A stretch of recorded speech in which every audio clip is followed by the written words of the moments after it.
business, the 9 to 5 to entrepreneurship. A lot of times we have troubles segueing over into, making our own money. Maybe we want to hustle and we want to be able to just establish our own bread, but we need to know how to get there. So we are establishing the roadmap for y'all to be able to make your own money. We're young entrepreneurs. We come from St. Louis, Missouri. We made our way down to Atlanta, Georgia. We've made millions of dollars and we got the game for y'all. So listen, we're going to lay it all out. So today's topic is getting started and pushing past your exhaustion point. One of the most difficult things to do when starting a business is actually getting started, as a lot of y'all know.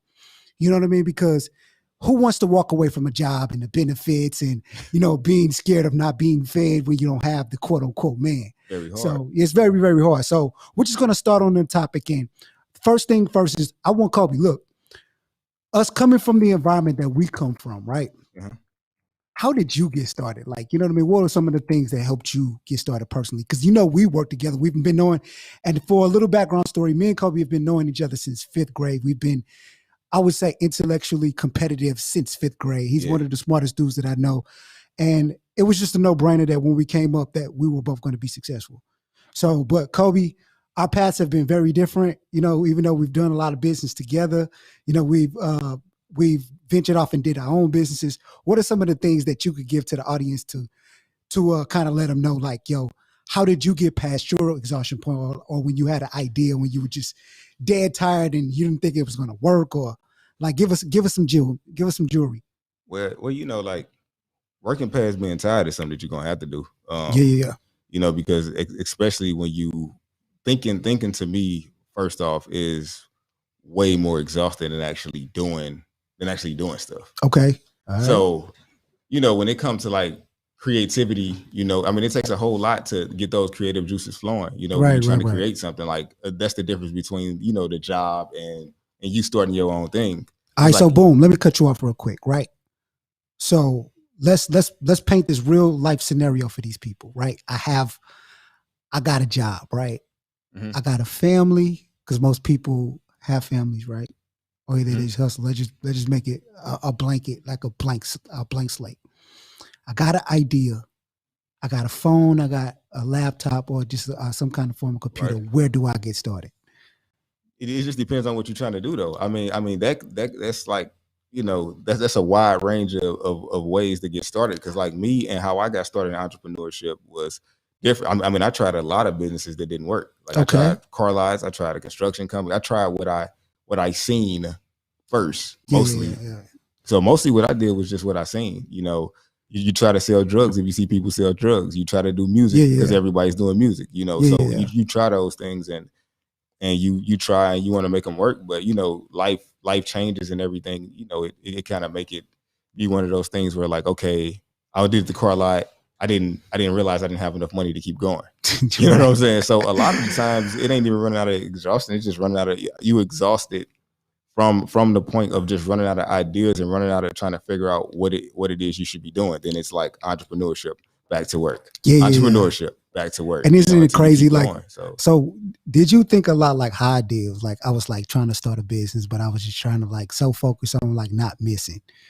Like, you know what I mean? I had like put so much energy into like making money that, you know what I mean? I think it kind of hindered the business. I think that's a lot. Those are one of the things that I feel is like you can't concentrate on. Even if you have no money, you have to just be able to. You have to be resourceful. You got to be resourceful. Pretty much. I mean, that's what it goes down to. We realize that at a point now that when in the beginning we thought that it was money that was the thing that would get you there. Yeah. Like, if I just had $10,000 to invest, if I just had $20,000 to invest, and we realized that the real value is in the know-how, is because it's plenty of people out here that got money. That's why you got investors. Investors are doing nothing but looking for good ideas because you might have the money and not have the idea. So you just got to realize what it is that you bring to the table. So if you don't have the money to get started, you just better have a damn good idea. I think personally that people should just be working. Like we in such a climate that like, if you're not working, you should be doing something, because if we're going to make the statement to say, and we're at a point where we we kind of like put time over money. Like time is way more of a scarce resource and an asset. It's way more valuable. But I think that for people who are transitioning out of a job, you have to like make dollars. Like, you know what I mean? I think that you should be working 3 bad jobs until you have the idea good enough or the idea down packed enough where you can cut off some of them jobs or one of them jobs to focus some of that time and energy over to that. Because like to say that you don't need the funds or the money to do it, we would just be lying. No. I mean, of course you need the money, but it doesn't necessarily mean that you particularly have to have the money, though. I mean, there are funding sources there. You got the SBA where you can get loans to get money. You got crowdfunding, right, where you can crowdfund to get the money. So there's other different alternatives and ways. Like you need the money, but that don't mean it has to be you being the person that's bringing the money to the table. Right. That's pretty much the point that I'm trying to drive home. So if we focus on, like I said, being more resourceful and like, okay, if I don't have the money, let me make sure that I'm bringing know-how. Because know-how by itself needs money. Money by itself needs know-how. So they both kind of like, to me, it's like a 50-50. It's like a relationship. I think I think that people are just so afraid to get on the phone, like, and then just call people. And just call out and reach for the information, because like you said, there's a bunch of information out here, like the SBA and all of these loans and stimulus packages going in. But I feel like at a certain point that the government is like enabling us, because we had a private conversation where we're talking about like, and I made the point, if they're going to give us all of this free stimulus money, right? Mm-hmm. Like, why should we have to work? Like, why should we have to work if we get unemployment and we make it $3,000 and $2,600, whatever they giving us a month, state and federal income? Like, why should we ever spark up a good idea? And if we think about where that money going, is only going to go to big businesses anyway, or just businesses at the same time. I mean, to get back on the track of entrepreneurship, I feel like the best idea would be for somebody to have a job, because like you said, like, what is the incentive? But of course, we all know that there those types of people that will not take the stimulus money and go invest it wouldn't even be the people that's interested in this conversation in the first place. Of course, you get what I'm saying. So to go in on it, I feel like if you the 9 to 5, like if you have an ideal business in mind, to me it would make sense to go and get a job in that particular field. Right. So you can infiltrate the business. Exactly. So you could just get right. So you can get the insight. Like if you want to be a rapper, why not go, I see a lot of people trying to take the route of like a promoter, or take the route of one of the jobs of the people that you're going to need, in order to make that machine work. Right. And it makes total sense. Like, you have to see it, I believe. Because, I grew up, and you, to extent, you grew up seeing it a little bit. You know what I mean? Yeah. So it's just like, you have to be able to see it to be able to replicate it. So I think that having a job and like patterning your job, like you don't have to hate your job. Like, you know what I mean? And then I think that you brought up another point. The best ideas start with where you're at. So if like if you were in the medical industry, what business could you start that would be solely yours, that you could start relating to that medical field? Maybe home health care, of course, or a daycare center. Home health care is popping. Speaking of, like I said, my parents have a home health care business that's doing terrific. And, right. And she had a job at Cardinal Glennon. My stepmother had a job at Cardinal Glennon. Her background is that. So she just used the know-how from that.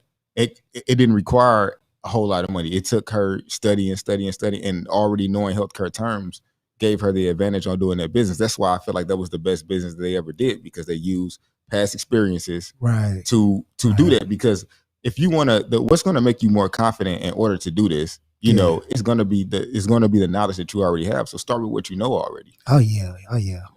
But I mean, what if people are working in fields that they really don't like rock with? You know what I mean? Mm-hmm. How do they get out of them ideas? Because at those particular points, like sometimes reaching for a business that it's just like way on the other side of town of what you already doing. Like I want to run a trucking company, but I'm doing, I'm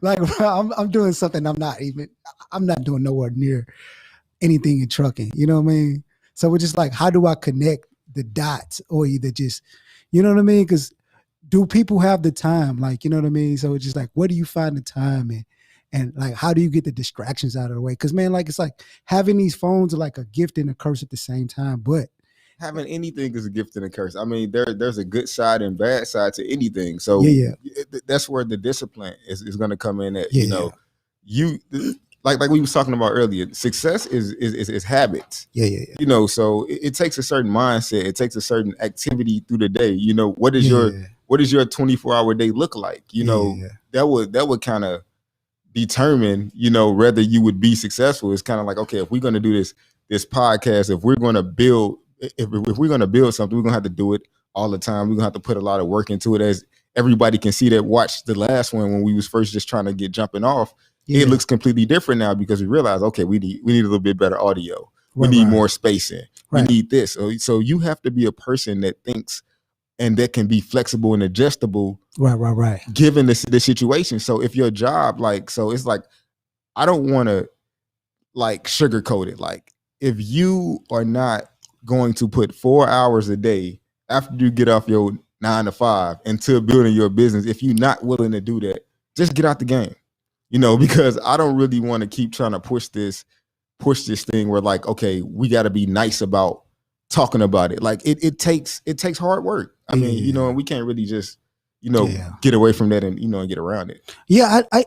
To me, it's a 3-year journey, 3 to 5 year journey. If you don't have that kind of time to put into something, because you went to school 4 years and you didn't get paid at all. If you went to college, you know what I mean? True. You went to school all your life, 13 years, 13 years and didn't get paid at all. So it's about getting the training. So if you get the training and you get the know-how, then you'll be able to just turn it around. But, you know, I'm of the specific opinion that some people just ain't got the gene. Like, some people just ain't got the entrepreneurial gene. I disagree. Look, I disagree. I knew you was going to disagree, because that's what you do. Nah, man. I mean, the entrepreneurial gene, I feel like, I mean, you got to give it. I mean, okay, say for instance, okay, do you think it's gene? See, it's always the nurture nature. You were born into business. Yeah. You get what I'm saying? So you've been seeing business since you was like 10 or 11. Wait, but look, you're a successful business person and you weren't born into business. True. So, but look, that's why I say some people just got the gene. I mean, I was a hustler though, you know, so essentially I hustled. So I worked. But that's a business. But I worked jobs a lot because of, like, I would have, had I seen it, I would have been able to be able to put it in play quicker. But jobs are businesses. Come on, keep them. I mean, jobs. So, but you just got businesses. the structure. You just got the structure. Like, you were just able to identify the business part of the job. Can we agree or disagree to that? Yeah. Okay. Yeah, I take that. You know what I mean? But I agree. I'm actually leaning towards you when you say that, like, you know, people, the business gene can be developed, but it's just like some people, they just don't want to get over on the other side. Because it's like, to me, you're in poor position, right? Okay. It's just like, sometimes we can create a circumstance for ourselves that's just so hard to get out of. Like, how do I start a business and I'm $200,000 in student loan debt? And I got a good job with good benefits. Like, how do I get out of that to stretch and start a business? That's like, sometimes that would be exhausting in itself. Yeah, that would be exhausting. The thought of being in that kind of debt would be extremely exhausting for me. You know, so I would say what do you got to do? Like, I mean, you're going to have to make some type of sacrifice in order to do it, because it's not. What kind of sacrifice are we going to make with $200,000 a day? Like, come on. Like, what realistically, what are people going to do? I mean, me realistically, I'm a file for what they call forbearance or something. And then during that time, I'm going to try to, you know, do everything that I possibly can, you know, with that burden off my back. And like I said, I mean, if you pay them folks $5 or $10 a month or whatever, this, like I said, you got to make a sacrifice. You got to take a jump. This entrepreneurship, you got to be a little low key crazy. Yeah. Like, I mean, like, for somebody practical, if you're thinking practical, like, oh, I got this debt, and you know, and I got this and I got that. If you're thinking of all of those different things that you gotta just think that, like, okay, one thing you're gonna have to take a chance on. So I would sacrifice paying, like, okay, well, look, for the next year, I'm gonna tell these folks I got $5 to get them, and they're gonna have to take that, and I'm gonna have to take the sacrifice to do that in order to, you know, to further myself, because you can't do it all at the same time. So tell me this, you starting over as an entrepreneur, right? Mm-hmm. Let's say if you did have to start over, how much would you be willing to pay for training? Because, like, I be talking to a lot of people, I'm just trying to gauge and see what it would be worth to them. Because, like, a lot of people go to school and get in hundreds of thousands of dollars of debt. and they don't be using that information. Even $10,000 a year, I mean, is extremely a whole lot. Yeah, I mean, I would have paid to know what I know if I could have skipped the line to like basically what we're trying to do is give them games so they can prevent failure, you know. Right. So this is preventative failure. What I would have paid for this, I mean, right now with the money that I got now, I'd have easily paid somebody $10,000 to help me, to help me on the way to prevent, because I lost $80,000. Yeah. So I would have definitely took 10 of that to learn how to not lose that first $80,000 that I lost. Right. So I think that people should take the school approach. Like if you want to be able to look past exhaustion and because it's like exhaustion to me is like only a stressor. Like, oh, we just going through stress because we don't know what to do. Right. Mm-hmm. We don't know what to do. We don't know how to map out our blueprint to eventually get over to the other side. So we're just like, yo, just pay for the training. Yeah, pay for training. You know, I mean, that's the problem with a lot of people. Yeah, that a lot of us are not willing to pay for the game. Yet we'll pay for school, but school is nothing but giving you structure on how to do it. So I'm sitting down with somebody for 10 grand easily because I like okay, this is the question. This what we'll break it down and make it more practical. Right. How much would you pay somebody if they could show you how to make 100,000? I pay them 100,000. because if you show me how to make 100,000, right, and I'm going to make it every year, I pay 100. Right, I definitely pay 100,000. Because ain't that what they pay doctors, like lawyers? I mean, hell, that's real estate. That's real estate. Yeah, because if you got a piece of real estate property for 100,000, you know, you're not gonna make 100,000 back that first year. It's probably gonna take you, depending on what the payment is and depending on how much it's bringing in, whether you're doing it on Airbnb or whether you're just doing a traditional rent. Right. You know, right. It could take you 10 years to even get that back. So I would pay somebody 100,000. I would pay 100, especially if you can give me the game quick and I don't have to learn. But they gotta show me though, for 100 grand, you gotta let me sleep on your couch and I gotta walk with you. You know what I'm saying? Every day for like 6 months. Like of course you ain't finna be on the side of no computer. Oh no, I'm not. I mean, they can't be computer training. No, hell no. I need to sleep on your couch on the floor. Come on. I need to see exactly what your habits are because like I said, everything goes back to habits. So let's jump into number 2, realizing the goal. Oh yeah. So we're realizing the goal. So you came up with the realizing the goal. Realizing the goal, elaborate. Okay, so look, a lot of times we make our end goal money. You know what I mean? Ooh, okay. So we're just like, are you working for money? Because if you're working for money, the business that you're going to start is you're going to just start another job for yourself.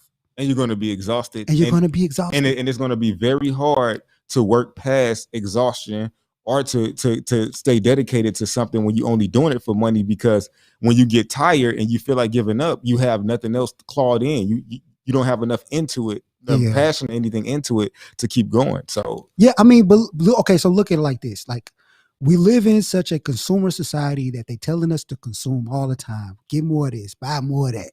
Every time you get on social media, tube you know what we're talking about, you know, and then they just telling you they're running all of these ads on all of these platforms. Everybody is living their best life.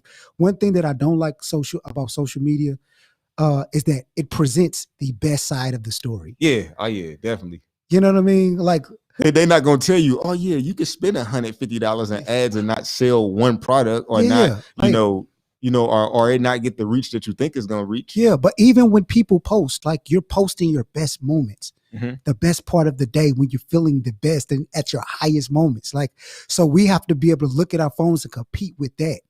So we're embedding that into our psychology, which is embedded into our habits, and we're working based off that and feeling like we need to make money based on that instead of just being okay with like just helping people. With just like okay, so as far as goals. Right. So what are you willing to sacrifice for that goal? So in realizing the goal, you know, okay, you like, okay, I got this goal. Okay, now what are you gonna do to sacrifice to make that goal achievable? Yeah. Essentially. So what are you going to do? Are you going to, what I feel like we've done wrong is I feel like a lot of us move out of our parents' house way too fast. Oh yeah. I feel like we should stay in our parents' house because I see a lot of other cultures. So I'm speaking from a Black culture standpoint, that we move out way too quick. Like if I could redo it all over again. Well, they put us out. Well, I don't know. I guess it just depends on, you know, the situation. But I just feel like in a case like my situation wasn't unstable, but yet at 19, I'm like, I got to get my own crib. I'm sick of my father's rules. I'm tired of it. you know, so I'm going to move out. And I had like $400. So the security deposit was $199. Stupid, man. That's ridiculous, man. That's like, okay, so now I'm moving out. Even though I was making a decent amount of money. But at the time, you know, when I ain't had no bill, I moved out making like $500-$600 a week. That was decent at the time. That was, you know, real decent at the time. But you got to think about it. Picture if I made that kind of money still staying at the crib. Now I could save up and start to stack. But instead of now I put myself in the rat race. So now how am I trying to become a rapper or trying to do this stuff? Now I got these bills accumulating. So now that's kind of affecting my goal that I got for myself to be a rapper at the time, or to be aspiring entrepreneur and start businesses at that time, because now my main focus is paying my bills. If you stay at home, you don't have to, you go, okay, deal with mama stuff and deal with their rules, be home at the time they tell you to be home, to save up, because you're going to need funding for that goal that you're trying to get. Why not wait until we start a family, or wait until we get married, or wait until we get more established to move out to where we ain't got to move back? Because guess what? If you leave the nest too early, what are you going to do? You're just going to burn out. Like, a lot of times you're going to end up coming back. Yeah. How many of us have left early and came back? You know what? And you bring up a good point. Let me just kind of get off topic a little bit. I think that once we get of age where we're ready to take on that kind of responsibility, our parents should just make us just pay like cheap rent at their place. Yeah, exactly. So I mean, I'm definitely not saying stay there for free. I'm just saying stay there at a discount. Of course, you want to help your parents out, but I'm saying just picture if you did that. Picture if we did that instead of you going to Chesterfield. Picture if we would have stayed small till we was about 20, 23 or 24. Yeah. A lot of life, a lot of the failures, a lot of this function that we experienced with doing business would have definitely been different. Yeah. I mean, a lot different. And then it goes back to the notion of that wasn't even, those weren't good economics, because I was stimulating somebody else's economy. Exactly. I already had a studio. We often do that though. Yeah. Like we think about it. It was dumb as hell for me to move out, because like I had a whole studio at my parents' house. They just didn't want me to work when they had to go to sleep. I just wanted to work while they were sleeping. But they had a business. Like, and they needed sleep. So they needed sleep. So you wasn't willing to sacrifice that. I wasn't willing to sacrifice that, like a selfish person. Like we all are, in a sense, because we what do? We get our money and we end up leaving out our parents' crib and knowing that they gave us the discount without giving them a little $500, little thank you, appreciation for having me here, you know. And that's kind of like what I'm trying to get to. Yeah. Stay with your parents, help them out, build community. Yeah. That would help us out. If we didn't have was going out and having kids so early and doing everything, you know, it would change the narrative. Oh yeah. I mean, like I said, like just exhaustion can just come in many forms. Like you said, we just put ourselves in bad position. Yeah, exactly. Like, how do we not put ourselves in bad position? Because like we always preventative failure. You know, I mean, that's exactly what we're talking about. So somebody could. This is the ladder here. This is just us talking about it, because okay, like what if? Because like what you said, like what if we had the game that we given now? Right. Like, I mean, that's the solution. I mean, the solution is for us to have people chiming in. Potentially, hey, comment on it, you know, send us some stuff in so we can know, you know, so we can help y'all tap in. So look, let's go over this. What's the cheat code? Okay, I got student debt. I'm in poor position. How do I work myself out of this situation? Because look, the next topic is clarifying the goal. So how do we clarify the goal when we already in a poor position? Like, how do we? Because it's hard to realize what the goal is, because it's like, so realizing the goal is critical. Yeah. Because you got to look at it from an aspect of you trying to figure out whether to pay your bills. Do I really need a new car? Do I really need this stuff so I can keep up with what's you know? At the time it wasn't Facebook for us, but it was like, my partner and them just got, you know, a new car. Yeah. You know, we want to be the Mustang boys. You know, you got that goal. So you got the street goal. You got your friends goals. You got all of these different. Things, these different goals that could be distracting you, like you said, distracting you from the actual goal. Yeah. So my question to you is, how can we get people to stay on focus? You was the most focused young person that I'm pretty sure that anybody in a St. Louis music scene, or you know, that anybody that knew, like you was in the studio while we was outside just trying to kick it in, you know, and talk to females and stuff. You was like, nah, that ain't the life.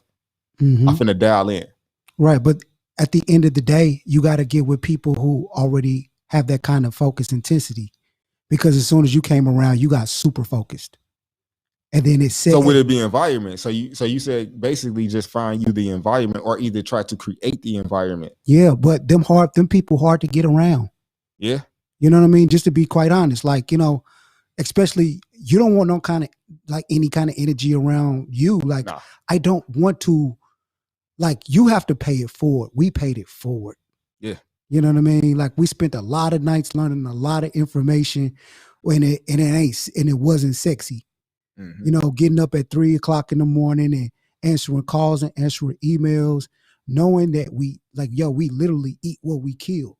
So if we're going to be living a life as an entrepreneur where we eat what we kill, somebody's going to try to want to be in a grouping and get this kind of information. You're going to have to pay. So that's the thing is, I say when you get around people who know what they want or know what they want out of life, then, like, you know what I mean? Your goals will literally start to shape themselves. You'll be able to understand your purpose when you get around people who know their purpose. And that's just the beautiful, beautiful part about people just being able to influence each other. You know what I mean? Just one period of time just changed my life. Me working at my dad's store, right? And a lot of people don't know this story. I started working at my father's store when I was about 10 years old, 10 and a half, all the way up to like 14, mm-hmm. right? Then I worked in my parents' daycare center much later. But I was doing business every day. I would go to school from 6 in the morning to 2:30, mm-hmm. get there at 3:30, and I worked from 3:30 to 8:30 every day. And I still had to do my homework. So I was already put in that pressure. I was already being able to just put under that kind of... The environment was there. The environment was there, but I was already doing business. I was doing inventory, distribution, handling. You had already seen structure. So it was easy to be able to spot it out once you were like, okay, ooh, I want to do music. So like you, okay, like, hey, everybody's selling beats. Yeah. I'm going to sell beats and put a hook on it. So it's like, it's nothing new under the sun. You were able to see that, be able to spot that out. Like, hey, let me do what people not doing. Boom. But you know where I got that from? It's like when my dad was innovative, everybody was selling cigarettes, but he wanted to make a higher ROI on the cigarettes. So he would bust open the pack and sell them single cigarettes. Because he knew that sometimes people didn't have enough money to pay for the whole pack. That was genius. That was genius. And he would do the same thing with candy. Like if you didn't want to buy a whole host of candy, you could buy penny candy. Like, you know, you could literally come and give us two. Man, penny candy was a joint though. Man, look, RIP to penny candy. You know, because now they just sell them in a bag, like a little baggies in the hood. You know what I mean? But back then that was just incredibly innovative because people would come in, they drop their 2 quarters, they get their 2 squares, and they mob, and they just leave. And so he was just a man when it came to positioning. He was like, you know what? A lot of people come in here in the morning. We got to start selling coffee because we didn't do coffee in the morning. Right. But so we had a morning crowd, and then he would put all the stuff that people ate. So we're just like, if we still had that business, we would for sure have a gas station. You know what I mean? We would for sure have a gas station. I mean, but that goes back to being an entrepreneur. Yeah. He had to know to be flexible and adjustable though. Like, I mean, you got to be willing to, like I said, if you ain't willing to sleep on somebody's couch, you know, I mean, it's just like, it's certain things that I see in people that I know if they really trying to do it. Right. You know, they're really trying to do it. So let's okay. So back to the clarifying the goal. So mm-hmm. how do we tell people to be clear? To like so how do you be like, okay, zero in? A lot of people ask me questions about, hey, what should I do? You know, and I'm like, that's a question I can't really answer for you because, you know, I'm gonna tell you to do something based off my skill set, you know, unless I know you, like unless you're somebody in my family and I know you well, I might be able to give you that type of advice. So how do we get people to clarify the goal? You gotta, so the thing for me, I always tell people like, look, you gotta do it. For example, you gotta get in the game pretty much. You gotta get in the game. Look, it don't matter if you're getting paid for it or not. Mm-hmm. Taking some free work, you gotta put your hands on the labor to actually see if this could be something that you want to work for, because you can go to school 4 or 5 years, get the degree, then work in the field and be like, man, I hate this. Like, man, this is look, terrible. That's what, like, in my course, I'm telling people, look, do the research before you even, like, some stuff I have researched and I was like, just researching it, I realized, that's not it. That's not it. So don't I don't want anybody to listen to the podcast and be like, oh, well, they was talking about real estate or they was talking about trucking or they was talking about music and be like, oh, that sounds easy. Because Right. the concept sound easy because we just running through it. Right. You know, and I feel like a lot of times I heard a lot of people be like, oh yeah, I know a little lick you can do. You could do like authorized users, you know what I'm saying? You can charge people $30 and you know what I'm saying, you can get you 10 authorized users and charge them this and that a month. Like, yeah, like do you not think the credit card companies are not gonna be onto that in a couple of months and you keep switching people on and off your credit card? Yeah. Like, so some things just sound better as an idea. And then once you try to apply it in real life, it ain't really that. Yeah, it ain't really that. You know, I mean, but businesses don't last forever. They got businesses structured around certain things. Like gym memberships. Yeah, like you're not going to do anything different that people haven't thought of already, unless it's like a pre-existing idea that you made it better. Mm-hmm. You know what I mean? Like it's more money into innovating a idea that's already there. Just make it better. Okay, so to get to the goals, I would say get in the game and choose one at a time. Yeah. I mean, just if you got 3 different ideas, just find one and go all in on that one because you only got, like I said, so much time in it. But see, look, this is why people underestimate their youth, right? Because when you're young and you have no responsibilities, that's when they should be training us to be able to try more than one idea. Because who should be training us? Our parents. Okay. Yeah, our parents. You know what I mean? I would say society as a whole, but we're not built like a culture like that, especially if we're talking about the Black community, right? Because it's like we got all this free time, but the thing is we have to ask ourselves important questions. Like even when we're going to school, what are we doing it for? We need to read. Why do we need to learn how to read? So we need to be intentional. We need to be intentional because we need to attach a clear. So as we're talking about clarifying goals, we need to be clear about each individual action every day. Of course. I mean, look, if we break it down like this, there were certain times in school where I struggled. Mm-hmm. It's not because I wasn't a smart kid. I was smarter than a lot of the kids around me, but it's just like, how am I going to directly make this applicable? You know what I mean? Mm-hmm. Especially when you have kids who have right now problems. And even if they have right now problems, I can give them a solution that they can use years from now. If you just break it down to them, like, look, if you apply mathematics to doing this right now, it's going to have ramifications later here where you'll be able to do X, Y, Z. You know what I mean? And it will make sense and I would do it. It was a lot of times it didn't seem applicable for me to do certain things or learn history or learn certain things because how are we doing it? You know how what I mean? Am I going to apply? Yeah, how am I going to apply it? So we need to be doing that with our children as well and like letting them know, even the people around us, like showing the people the intentions of the vision of what we're trying to paint. Like it's okay to have a vision for your people. Okay, cool. Okay, so do you think realistically that people are born with a certain type of drive? Like, because to me, I feel like everybody has drive.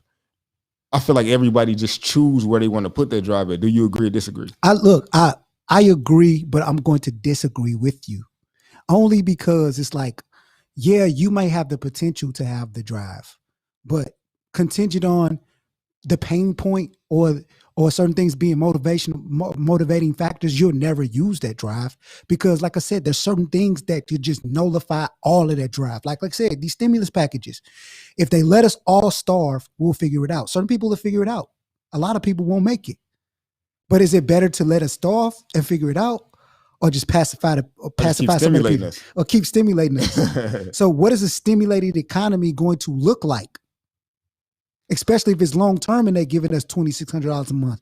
Especially where we come from, it's gonna look like a bunch of cheap real estate for me in the future. That's what I'm saying. You're gonna have it crashed pretty much. Right. So you're going to have people who want to be able to execute ideas, but they don't have to be motivated to get it going because, bro, I got $2,600 coming in. So regardless if I go do this or not, my bills are getting paid. I can still hit the club. I can still do, you know what I mean? Like kick it a little bit. I can still enjoy myself and be okay with life. You just want to have a good time too much. Right. So look, think about 10 years passing by and you're living okay.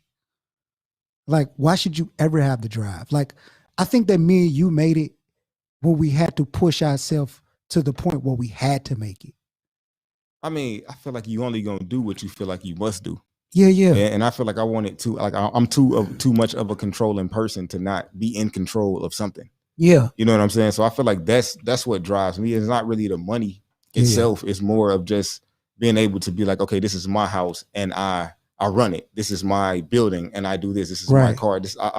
I'm a very selfish person. Even though I give to people, I would much rather, like, if we go into a food joint, Yeah. I would much rather buy you your own combo than for you to get some of mine. Right. I'm just not with that. Like, so I feel like, okay, that means if I want to be selfish and giving, that means I got to make enough money. I got to have spillover then. Of course. Because I'm not cutting my stuff in half for you. I will if I have to. Yeah, but I really don't want to do that. I don't want to do that. I want to have my own stuff. Like, yeah. Even in my house now, like I strive with the wife. Like, look, I need my own space. Yeah. I don't like I pay all of this money for my mortgage every month, and I'm still sharing a room with somebody. I need a room in a house that I can call my own. Like, I need something I can call my own. Something that's just me. Where if I leave this water bottle right there, I don't care if it's a week later, I want to go back and it be right there. So I do it. So my motivation and drive comes from, I would say, me wanting to just have things my way, and I don't see why anybody else wouldn't. So I want to hit on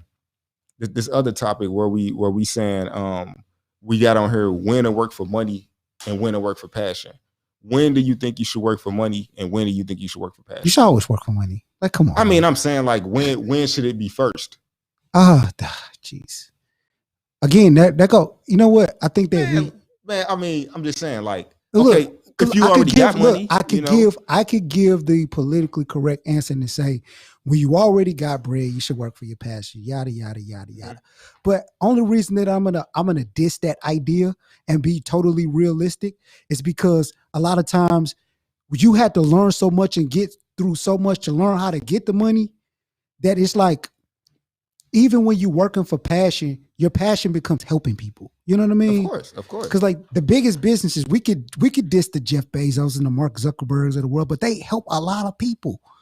Yeah. You know what I mean? They hire more people than we do. And the people in society tends to think that they don't care about anybody when they're like the country's biggest employers. Exactly. And so why do you think, like, so that's a good point, because a lot of people don't understand why the big companies get bailout, because people got to understand that becoming an entrepreneurship, that's where the loopholes are at. Yeah. Like, so you want to get on this side of the quadrant because simply just because, like, if you working for somebody and you only providing for your family, but Jeff Bezos is providing for 500,000 families, right? Who do you think would be a better idea to help out? The person that's helping one person or the person that's helping 500,000? It's like the club. That's kind of like the way you got to look at it. It's like the club. It's like, if I bring 20 people that pay, can I get in free? You know what I mean? Yeah. And that's leverage right there. That's leverage. I brought you 20 paying people. Yeah. So I should be able to get in free. You know what I mean? Like, that's the whole concept of taxes that people don't understand. Which what justifies everybody getting on this side. Yeah, of course. Everybody should get on this side. Like, even if you have a job, you should have a side business, because there's so many advantages to being like an entrepreneur or an independent contractor, or just hustling for yourself. Because at the end of the day, like, I feel like we depend on too many people to do so much for us that we could do ourselves. Like, think about everything that we have on right now. Somebody made this stuff. Why can't we learn how to do it? Sale. Boom. Yeah, like, why can't we learn how to? We got as a product. But look, as Americans, we are so lazy. Like, I have to just admit this. Like, this is why I always try to identify like an entrepreneurial gene, even though it's kind of bull. You know what I mean? But at the end of the day, it's just like they pacify us with this consumer mentality, because it's like, look at everything we got on, and we can make this stuff, but none of us are making this stuff. And they make it so inconvenient for us to make it with certain things where I believe where it's like, it's not even profitable to even attempt the idea. So they put us out of position by not even allowing us that sector to be profitable for even us for just to start. Because like I said, you got to be motivated to move forward. So if you're not motivated to move forward, like, why would I make a watch? Why would I make a shirt? Why would I make pants? Because at the end of the day, if it took me $20 to make it and the profit is only $5, that's a bad business. You know what I mean? Unless, I mean, but I mean, it just depends on how you look at it. Because some people got high profit margins, like you were saying, like we was talking about earlier. You know, some businesses are where they sell less, but the profit margin is higher. You know, then you got some people that make cheaper products, but the profit margin is lower. So that means, you know, to make that $5, I'm gonna need to sell 100,000 of them versus somebody could sell half as many at a higher profit margin. Yeah. But at that point is are you going to love your business if you're not really making that much money in it? Like, you know what I mean? Because the thing is, I don't really think, because like I said, going back to the goal, we should work for money and then working for passion, right? Because like like I said, you can eventually get to a company where you start and you establish $1 million company, but it's not making that much net profit. You're employing a lot of people. But that's like saying, okay, if I'm passionate about, like, say a person passionate about, let's say, a healer or something like that. Somebody selling like maybe some holistic stuff, like you know, like a Yaki. So shout out to brother Yaki. Yeah. So if he enjoys what he's doing, he's healing people, but he's only making $5 profit. If he can get everybody to spend to buy, say if he could sell 100,000 or 100 or let's say 1,000 products at $5, you know, if he made that a week and just $5,000 a week, you know what I'm saying? But he's doing what he loves. Can a person survive off $5,000 a week? Of course. Okay, so that would suggest that. But what if he's not making that much money? Like, okay, I love what I'm doing. I love that I'm healing people, right? Mm-hmm. But I'm not making that much money, right? Are you going to love what you do? I think you loving what you do is going to be based on, because I see a lot of happier, wealthy people than I see a lot of, like, you get anger, frustration, you know what I mean? Like trouble at the bottom. See, but you got to understand. See, so I would be able to highly go against what you're saying, because give me no premise. Give me your premise, because I just feel like you want some smoke right now. No, look. Okay, so you have been making money. Think about it. The way you made money was your passion. Right. So technically, you don't really have jurisdiction to really speak on that. Here we go. On that right there, because you have been making money off your passion the whole time. But not always, because remember when I started the studio wasn't ever my passion. True, but it was still in the industry. Okay. It was still in the industry. So it's still, the studio still was you doing the industry of your passion, was still, you was gaining skills that you was going to need for what? But I hated it for your right. You're going to hate some part of everything. Like I hate social media. Okay. But I need it. I need social media in order to get this out to people, because I can't talk to 100 people in my inbox at the same time. So the only way to be able to get it out to everybody is to be like, look, just come to the live. Like just come and see it, because I can't talk to everybody. I don't have the time to text everybody back. So I have built a successful business that I hate in an industry that I don't like. So that's why I like in me. So I'm like, okay, I'm after making all this money, I realized like, okay, I like the hustle. It was good sleeping in the truck. I got the experiences. It felt good. Like, ooh, it was liberating. Okay, cool. So now I'm like, I need to go back and be a motivational speaker. I need to go back and do what I feel like I wanted to do within music. I wanted to have notoriety and have influence, so that I can, you know, in our community, if 3 people know you, it's like you're nobody. But people are only going to really take the game from somebody who has notoriety. So I'm like, all right, well, I got to go get notoriety so that my own people can listen. I know it's a stretch, but whatever it takes to get the message out there, because we need people that we can borrow money from. So, I want to train entrepreneurs just in case I go broke. I need people that can loan me 100,000. I got a couple friends that can do that now, but what if I had 20 friends that can loan me 100,000? What if I had, even not friends, what if I had 20 associates that I could loan $100,000 to, or that can loan me $100,000? I have to be honest with people, right? And you made a great point. My goal in business is to become very powerful, very influential, of course, and make a lot of money and become stinking rich and help people in the process. And helping people, the people who I help are going to make me stinking rich. Right, but you got to think about it. Okay, so money is going to be like the means to an end. Okay, so but I'm only so much though, bro. But look, follow me. All right. Okay, you talking all this money talk, because I got to. I know that money ain't. Man, come on, man. We know that money ain't rich for real. But it is. Think about it, because every resource take it. Money. So at the end of the day, it's your know-how. At the end of the day, okay, your network. But come on, Coby. Look, let's clarify. I'm gonna clarify this, and if you don't agree with me, we want all the smoke, right? Money is not just defined as the fiat paper that we spend in, because if I had a network, I would more establish network worth millions and billions of dollars. I would much rather take the network than the actual fiat cash. Because then I'll be able to make a phone call and get stuff done because I'm only going to spend the money on people, services, and products anyway. Mm-hmm. So that's why I said like money is a great starting point. It's the energy that it takes to get those things, those connections. Right. So when we say right, so it's a good starting point, but I don't want to convince everybody that money is the end all be all. No, realize I'm not trying to all right, look, hold on. Go ahead. Let me ask you a question. Go ahead. How much money do you have? Okay. Not like saying how much money you got total. We don't know pocket watching, but okay. how much money do you got sitting in your investment savings account right now? A lot of okay, money. So the reason why that money is not in an investment vehicle is because of what? It's because you have ran out of ideas. Yes, potentially. Partially. Or sometimes it could be hard to get out of cash. Honestly.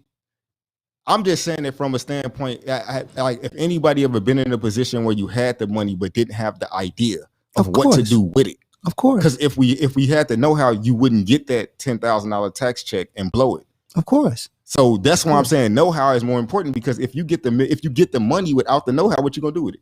You're gonna do nothing. You're gonna blow it. Yeah, you're gonna blow it. So that's all the point I'm trying to drive home, so everybody can realize that.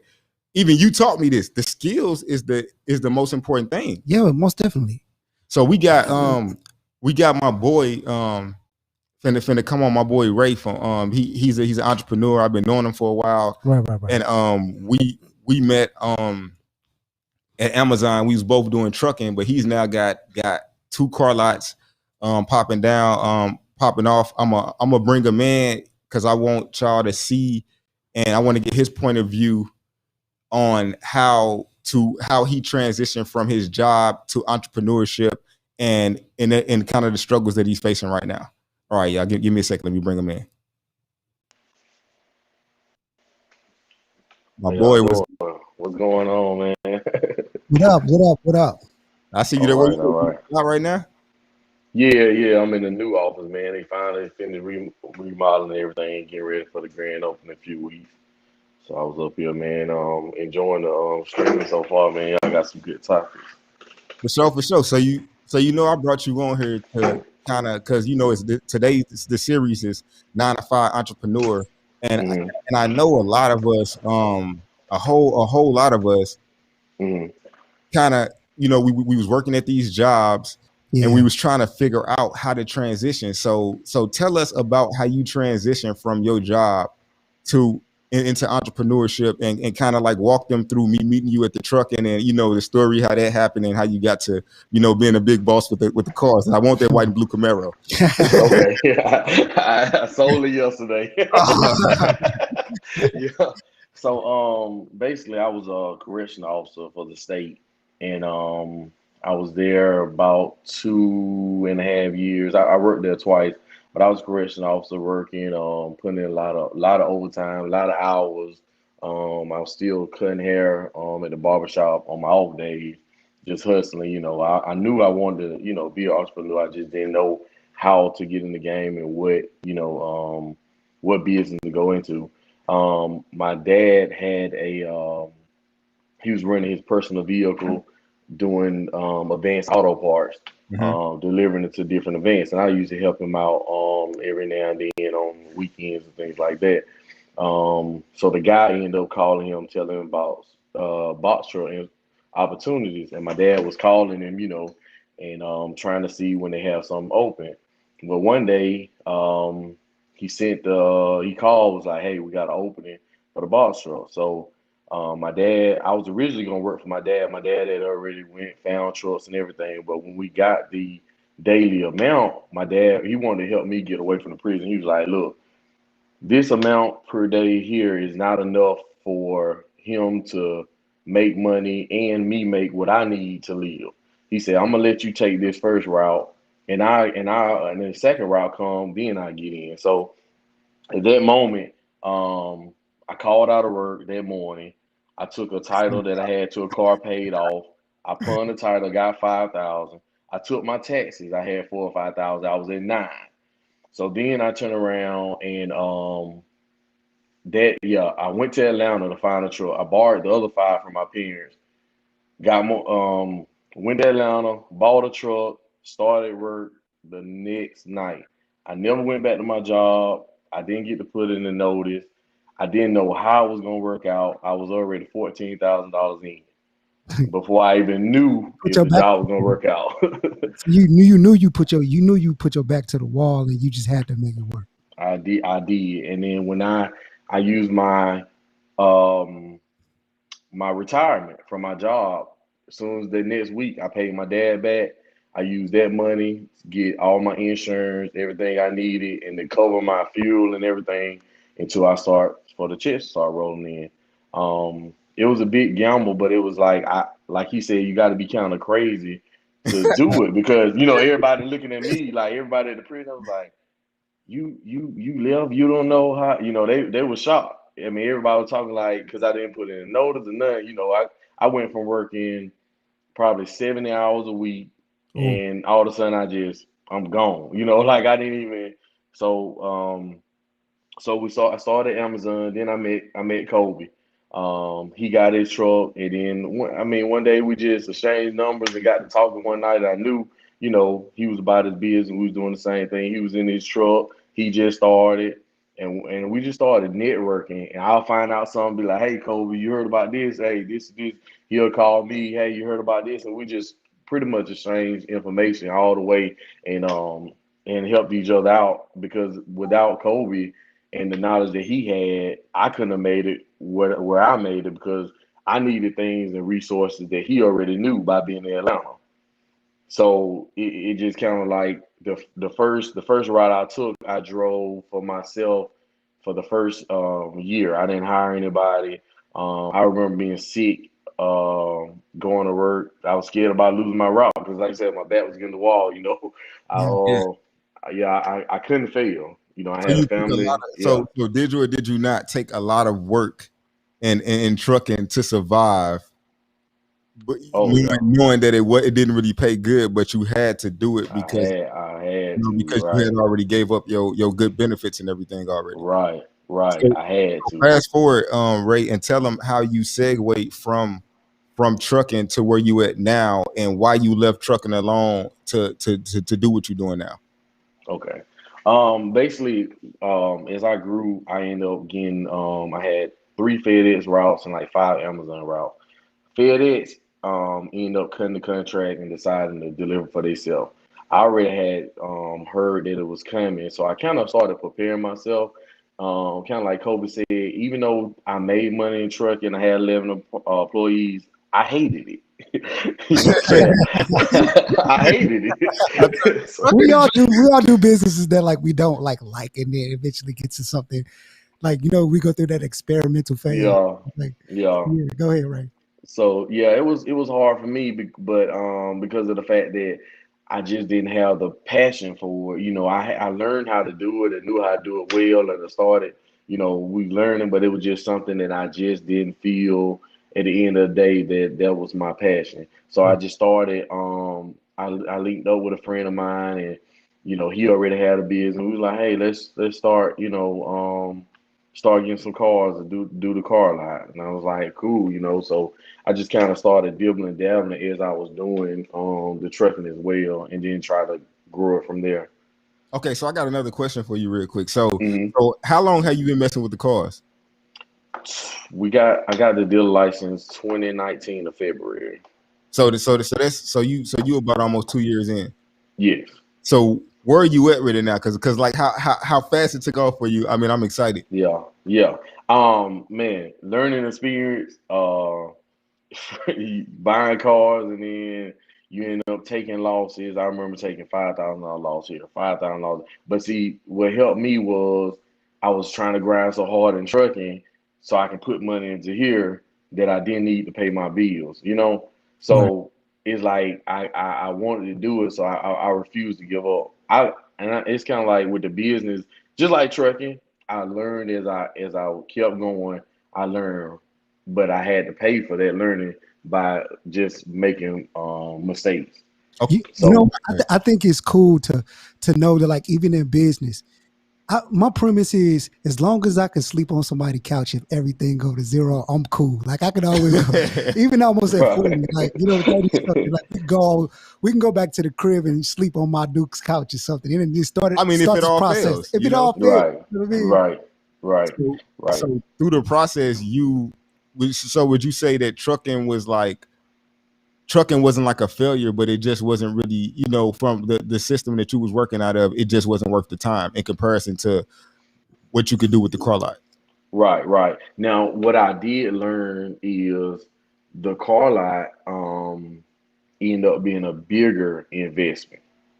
So Okay. What do you mean by right? Break it down for us. like when I started with trucking, you know, I bought that first truck, and then you kind of like the way we was doing it and getting rental trucks, and you still can make a little bit here and keep making it. Mm-hmm. Your profitability was coming back faster. Okay. And I'm sorry, a phone call came through. So Okay. yeah, you kind of see the turnaround fast.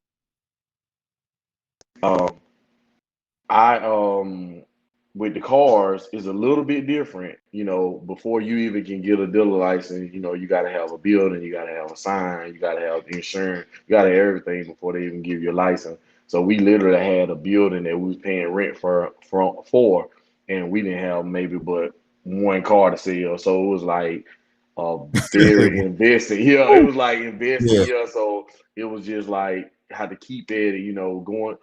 I remember going to auctions, spending the night at a hotel, and coming back with no cars. You know, simply because the prices was way above what we could get them for and sell them. You know, when you're not established, you kind of got to have real low prices for people to even, you know, come your way because they don't trust you. So why didn't you give up at that time? Yeah, like why did the business not scare you away? Because you said it's a larger investment. Yeah, The right, trucks were already making money at a faster rate.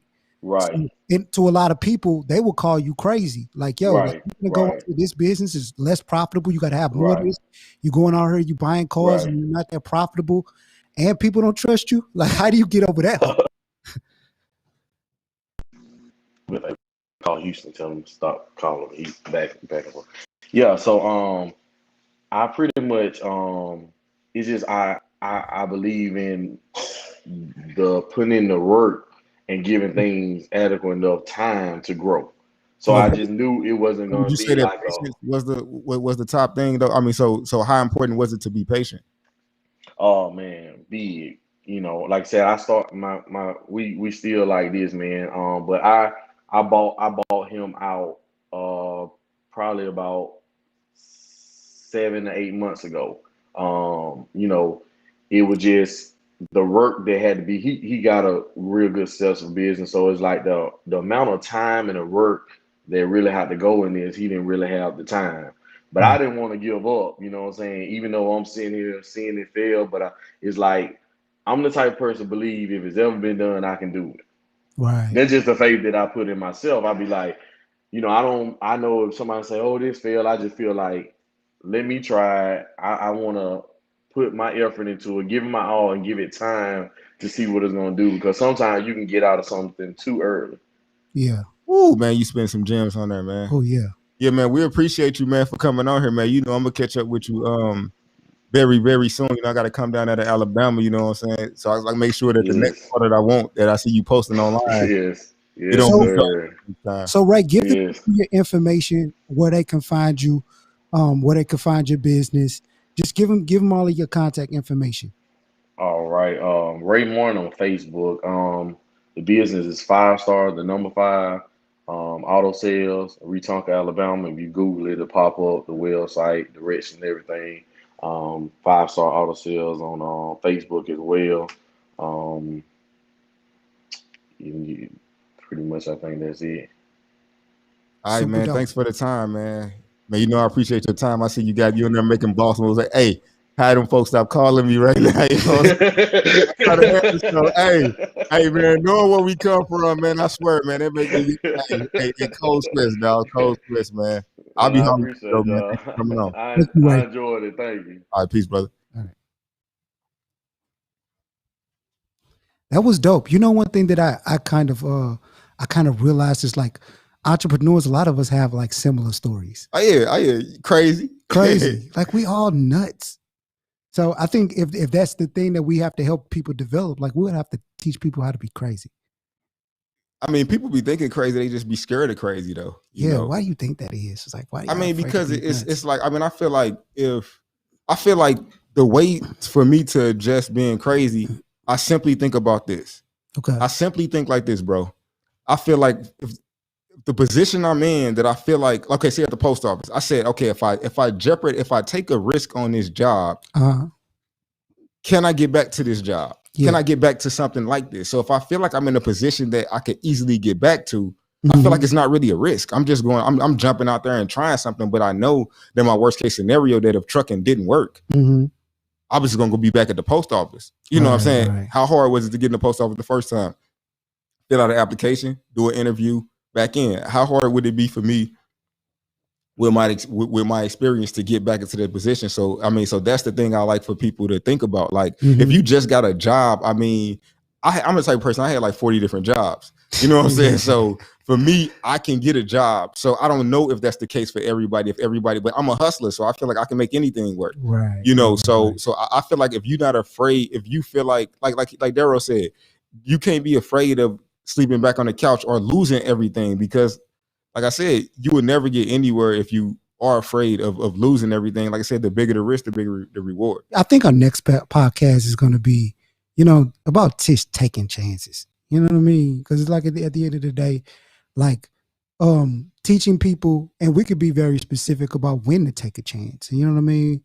Because at the end of the day, sometimes I would say that, just to be honest, sometimes certain people are just so out of position that entrepreneurialism don't make sense. And it should always make sense. You know what I mean? It should always make sense. But if you're not willing, if you're so far where you don't have any skills, and it's like, man, you know what I mean? But even in that point in time, we always heard entrepreneurial stories where somebody popped off at 50 or 60 or 70. Yeah, true. And Colonel Sanders. Yeah, Colonel Sanders, and made himself the biggest, you know, chicken company in the world. But, you know, it's like a lot of things that we have to, you know, just address and just help in this. And I'm just glad that we were able to do the podcast to give people the information in the business, because it's like it takes experience, or to be able to see somebody else's experiences to be able to get to the other side. I actually want to show people behind the scenes, because like what it took us to set this setup up, like the amount of money we had to invest. Like this was a big risk that we invested in, and just trying to build it up. It could take us to it could take us a couple of years to build this up before this would even become profitable. But that's okay. We got the time. One thing about it is, like, the one thing that I say that why you should always work for money, and I know you're going to disagree with me. I'm not saying in certain instances, of course, you got to, I'm not saying money, but if you put something else there with it, I feel like it'll eliminate it. You need something to fight with when you feel like giving up. Because I didn't feel like giving up so many times. So I'm only speaking from that feeling when you like, man, F this. I'm ready to just go back to work. I would say this: money, the best thing about money is that it can help you buy your time back. You know what I mean? Having money allow us to be able to do this. Right. Because like if we didn't have money, we wouldn't be able to do this. We wouldn't be able to, like people don't know that we was prepping for this hours ahead of time. Yeah. You know, we got here hours in advance. Trying to get the topics, trying to make sure that it sticks. Yeah. But we up on an hour and 4 minutes. I want to jump into the Q&A. I see a very good question that rolled in. Okay. You want to take this one? What it say? At the bottom. Brandon. What if you got kids? Can you make those same risks? You're going to have to. And the only reason that I said you have to, because what's better? Kids cost. You know, I'm just going to be honest. Like, people think that you making money, that you're able to raise a kid. Like, there's a difference between raising kids and being able to maintain kids. Yeah. Because if you don't have enough money to be able to pay for the attention from your kids, you're always going to be pushing them in front of tablets, in front of TVs, things, what I would say, that are technologically babysitters. These are just babysitters for most part, a lot of times, unless we can control the the narrative and the conversation and what goes on tablets. Mm-hmm. You know what I mean? We got to have to be able to time. So you have to be able to take a risk. Would it be more advantageous to take 5 to 7 years to really build yourself into a boss, or 30 years working at a job where you only maintain your kids and you never give them a sense of getting to the other side? Because remember, the cycle will just repeat with them. And you can't, the biggest thing too, you can't give that job to them. Right. You can't give it so you basically gonna have them starting at the same, at a point that you started at. Right. Nobody didn't give the cycle is going to continue. Like, you know, the whole point, is to raise it. So I would like to speak on my take on that, Brandon, too. Because I had, at the time when I quit my job, I had 4 kids. So trust me, I know exactly what you like, what you're thinking in your mind when you came up with that question, because that's the thing. I'm like, man, I got these kids. What if I had to, like, I got 4 kids and a wife. Like, picture me, the thought of like, what if I fail and me having to move in with somebody else with 4 kids? Yeah. You know what I'm saying? Like, I'm just like, nah. So, I mean, I would say just make sure you got, me at the time, I had very good credit, so I knew that if I ran out of cash, I figured out, okay, if I get down to $2,000, then I'm gonna have to figure out something, because, so I just kind of gave myself a little threshold, and I never, by the time I got down to that point, I was too knee deep in what I was doing. I was too close to figuring it out to give up at that point. Right. Well, and that's deep too, because like, our kids are always watching our moves. Mm-hmm. Like, I only started a business because I seen my dad run one. You know what I mean? Mm-hmm. If I'd have never seen it, I probably wouldn't be that, unless I was around, had other mentors that were entrepreneurs. Right, but me seeing your business could potentially be the reason why it was easy for me, because I didn't see it directly. Yeah. But I see it indirectly as when I'm coming over to visit. Mm-hmm. Frank's giving us game. You know what I'm saying? I mean, me, I'm absorbing everything, all the OGs, Yeah. I'm absorbing all of that. So, right. So for me, seeing that, was a good thing. And then I was in a mentoring program that my mom put me in, that allowed me to travel. So I was able to see different things and come up with new ideas. So that's equally important, as you coming up, to be able to exposing your kids, Brandon, to these different types of things, so they can have a bigger vision, a larger vision. But it's you're gonna have to take the risk, because if you take the risk, then your kids are gonna be comfortable taking risks too, because they don't do what we tell them, they do what we show them. I mean, like, I think for the larger part that we have to realize that a job is somebody else's vision. Like, our business is our vision. Like, we did it. Like, it's an idea that we just had one day and we made it happen. We manifested it out of thin air. Mm-hmm.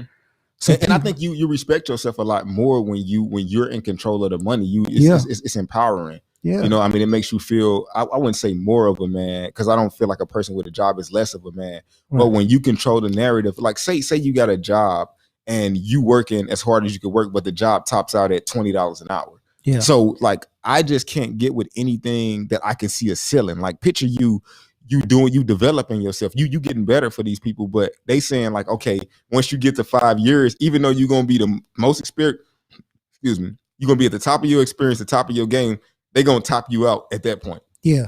And, I want to make clear the narrative of this podcast. Like, we're not dissing anybody who ever wanted to have a job.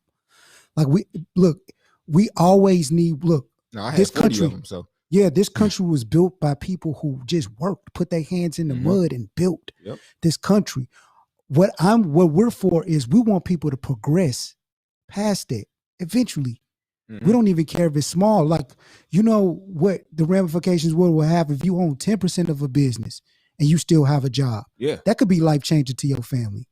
So I'm not even saying you got to really quit your job for real. I mean, I'm saying just make some investments. Like, holla at Daryl. He know about the crypto. Yeah. You know what I'm saying? Like, make some investments so at least you got something to where if your job fire you, you won't fall off. Yeah. I mean, that's really the key. So it's 9 to 5 to entrepreneur to transition, or you could do them both. Yeah. Because we want you to have skills. Because, one thing about times and uncertainty, it's just like, we don't know what's going to happen. We don't know if these jobs are ever going to come back. We don't know if there's ever going to be opportunity for us again. Mm-hmm. Yeah, the stimulus wave is cool. They're going to give us all this free money. What happens when the honeymoon is over and you got to live, and you got to live with the situation of the environment, of the atmosphere that, like, really ain't no jobs coming back. Like, what are we going to do then? And then, we got all these kind of things coming down the pipeline, like artificial intelligence. And there is already basically here. But what happens when you have healthcare robots coming in, or you got somebody to flip the burgers for you? That only thing you have to do is just maintain it for $2 an hour. You know what I mean? Like, what happens when those things come around and replaces the low income jobs or the low to moderate income jobs? Well, we don't need those. We don't need specialists.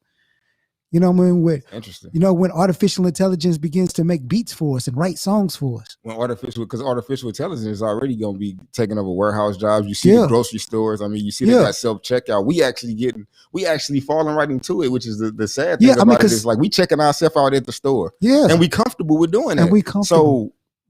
So we ain't, I would say we should go stand in line and make sure these people keep their jobs for a minute, because the more comfortable we get, the more comfortable we get, it's going to be less registers. Yeah. And more self-check.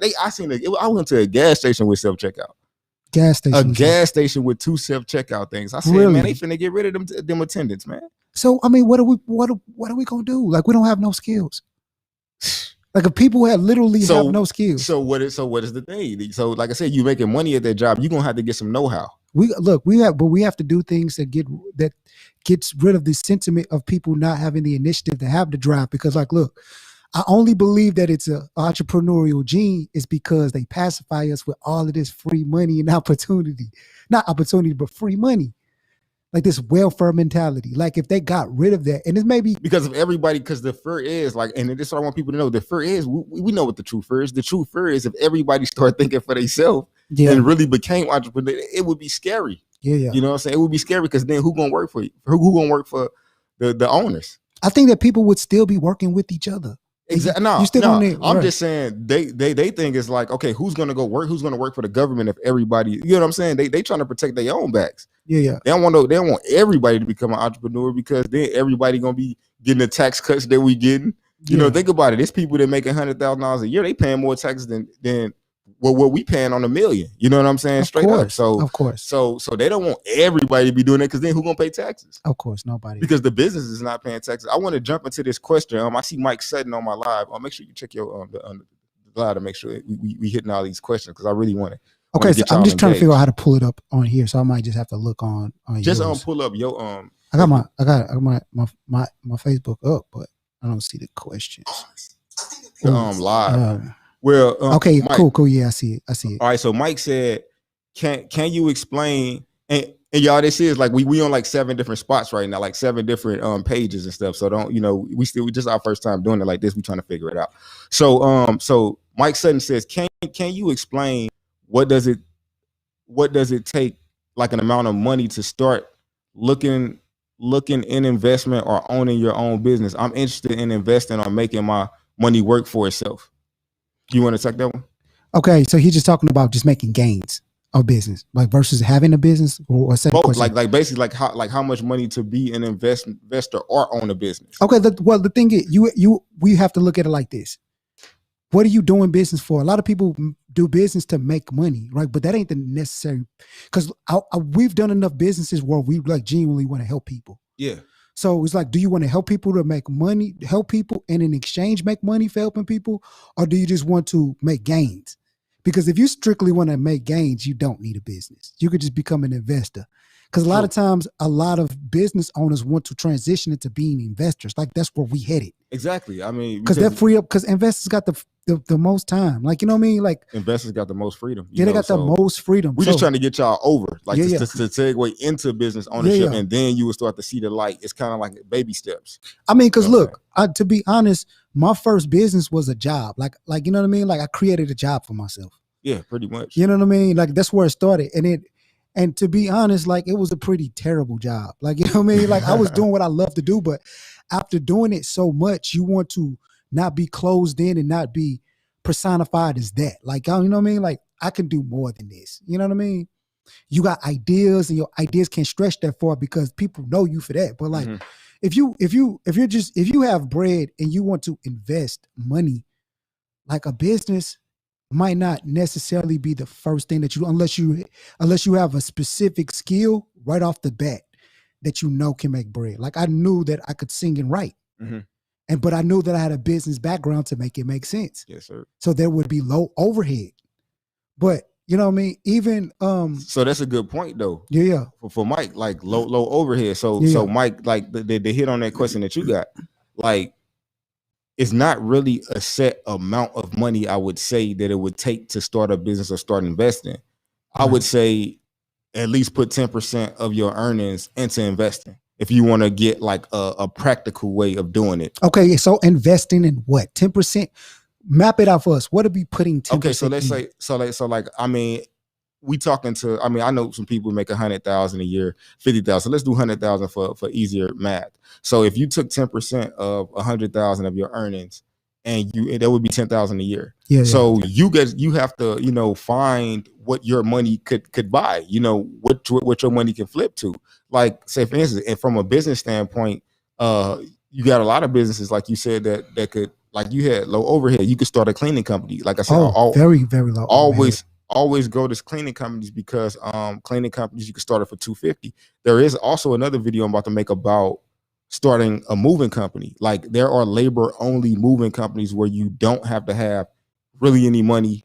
All you need is a general liability policy, which is about $650. And there's U-Haul has a website where you can go to and you can start when somebody rents a truck. Okay. You can go help them. You and one of your partners can go help them, and you can charge anywhere from whatever your price is. It could be $50 an hour that you charge them. It could be $100 an hour that you charge them. So look, is that 10% contingent on the fact of what position they're in life? Because I think that if you were younger and you had less responsibilities, wouldn't you be able to invest a lot more? But it's not really. But the question is just more so of how is there a certain amount? Okay. Of course, if I had 100,000, I would be looking at $100,000 ideas. I'm just saying from me, a person that's middle class, making 100,000, investing modestly, conservatively with the 10%. Me, of course, I'm investing 70%. You know what I'm saying? So like but I'm a super risk taker. Most people risk. I feel like I wouldn't even suggest nobody to do the stuff that I like the way that we went, because we went like the harder way. That could give somebody a heart attack. Of course. We got a question on the line from Francisco. Does one's culture or identity dictate what opportunities are successful? Having drive but no direction because of what is seen or viewed by this culture musically we are in. That's an interesting one. Well, okay, so we have to, there's a lot of red tape with this question, because especially right now, like people are so sensitive politically, and there's certain things that you can say and can't say. Hint, hint, wink, wink. You know what I mean? So there's a lot of things that we have under the microscope, basically. Yeah. So there's a lot of things that we have to be careful of, even the type of businesses that we do want to run, or having that, like even in music. Like I'm so surprised that they decide to censor a lot of what we say, but not a lot of things that we do musically. You know what I mean? Because if they're going to call certain things like inciting violence, or certain things are racist or sexist, like, bro, that's been in our music forever. Like, you know what I mean? Like, as long as it got a beat to it. Yeah. They don't want you saying that on Facebook, right? And YouTube. Y'all slow dry roll, talk. Right? Y'all been allowing that. You know what I mean? So it's like, come on. You know what I mean? So I think that like this. When you fresh and you have a business, you have to play to your advantages. So as far as him culture, so should he stick to the culture, because that would be an advantage if you say a Hispanic, you know, to you know, should you just do what the society deems, you know, like should you sell tacos, make a taco stand, you know, or should you step outside the box? If that would make people trust you more, like, look, if you pretty or you handsome, play to your advantages. Whatever they are. And I think that's what it is. It's like, because sometimes, even like with women, a lot of women, they complain about the fact that, like, oh, I'm pretty, but I have these disadvantages because I'm a woman. But look, you got a finite amount of pretty. Use it to your advantage. Yeah, exactly. Yeah. You know, so basically you saying just don't worry about what disadvantages you got. You just got to play to your advantages, period. Yeah. I mean, which is what we was talking about as far as being competent. Like if you competent and got experience in that area, that would be the starting point. no matter what culture or whatever. I mean, we all started with like the trucking was a thing that for me that I got into it because I had a partner named Rello. He was doing it. I seen it. You know, I felt like I'm like, well, I think I could do this. You know, we tried to do it. It didn't work. I did it on my own because I understood the ideal of it, but he introduced the ideal to me. So I kind of seen it.